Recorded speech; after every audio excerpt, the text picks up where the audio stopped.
Hi, I'm Kalen, the Technical Training Manager here at Pivot Cycles. And over the past 2 decades of working in the bike industry, I've helped set up a lot of riders with their bikes. One of the questions a lot of people have is how to set up their suspension properly.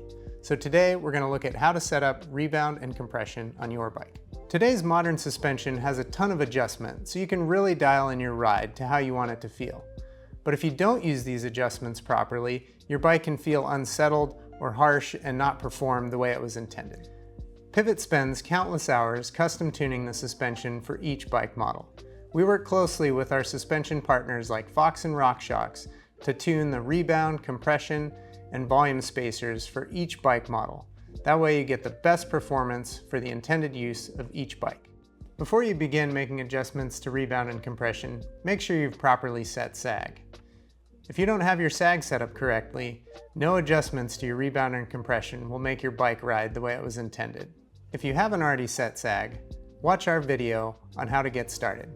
Visit pivotcycles.com to refer to our suspension setup guide. This will give you a great starting point for your settings. On most shocks and forks, you don't need any tools to make these adjustments. But on some suspension like the Float X2, you'll need some Allen wrenches to adjust the rebound and compression. Let's start with setting rebound, because that's directly related to your spring rate or air pressure. Rebound forces are determined by the energy stored in the spring after a compression. Your rebound adjustments allow you to control the speed in which your suspension extends back to ride height after a compression. Some suspension has adjustments for both high and low speed rebound.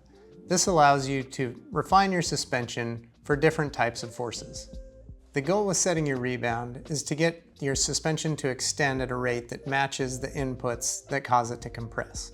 So if you're a lighter rider, you're going to have a lower spring rate or less air pressure, meaning less potential energy stored. So you're going to need to run your rebound a little faster or more open to have it extend. If you're a heavier rider, you're going to have more spring pressure stored from having a higher spring rate or higher air pressure. So you're going to need to close or slow down your rebound to control that energy that's stored. Too little rebound dampening and your suspension will extend too fast. This will lead to an unsettled feeling and reduced traction because your suspension is going to extend too quickly after a compression. If you use too much rebound damping, having your rebound set too slowly, your suspension is not going to be able to react to the terrain. So if you hit successive roots or rocks or drops, your suspension is not going to be able to extend fast enough for the next feature, leading to you having a harsher riding feeling or being too deep into your suspension. So what's the perfect rebound for you? Well, there's a lot of factors here, from your personal preference, riding style, and terrain. What you want to do is strike a balance to make sure your suspension tracks the terrain without throwing you offline. Our recommended settings are a good place to start, and you may end up a click or two faster or slower depending on your preference. This allows you to fine-tune the settings for different types of forces. High and low speed is referring to the shaft speed of the suspension, not necessarily your riding velocity.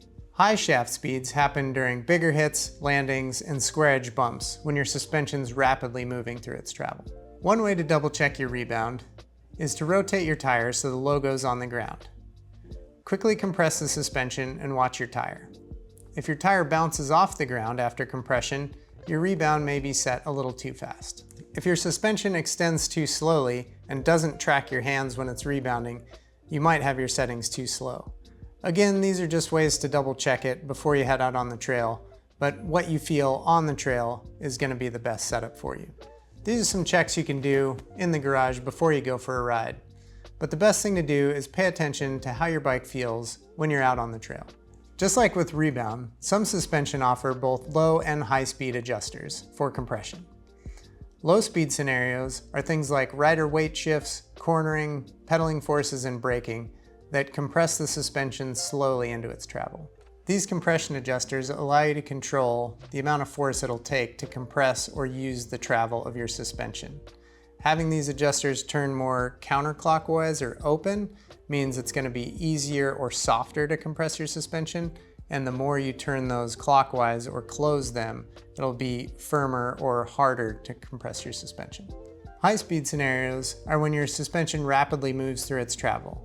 This is often when you hit a square edge bump, land off a drop or a jump, or go through a whoop section where your wheels are going to be rapidly moving through their travel. Compression adjustments don't correlate exactly to something like spring rate or air pressure like Rebound does, so it's going to take you a little bit of experimenting to find just the right setting for you and your trails. Pivot's suspension design has a very efficient pedaling platform. We have position-sensitive anti-squat that allows us to have less compression damping to counteract pedaling forces. So this gives you a much more open starting point for your compression settings. This pedaling efficiency also means you don't need to use lockouts for your fork and shock. Our bikes pedal great fully open, so you can enjoy the traction and efficiency without flipping levers. You can use lockouts on smoother trails or pedaling to your favorite trail, but usually open is the way to go. Now's the best part. Time to go for a ride. Pick your favorite trail or some terrain you're familiar with. As you're riding, pay attention to how the bike feels, and when you finish the ride, take a look at where your O-rings are. If after a few test rides you feel like your bike's riding the way you want it, that's awesome. You set it up just right. But if you're still having trouble or you want to see advanced tuning options, go stop by your local Pivot dealer where they can help you set up things exactly for you and your trails. Thank you for watching. Let us know in the comments if there's other topics you'd like us to cover or if you have any questions. Happy trails!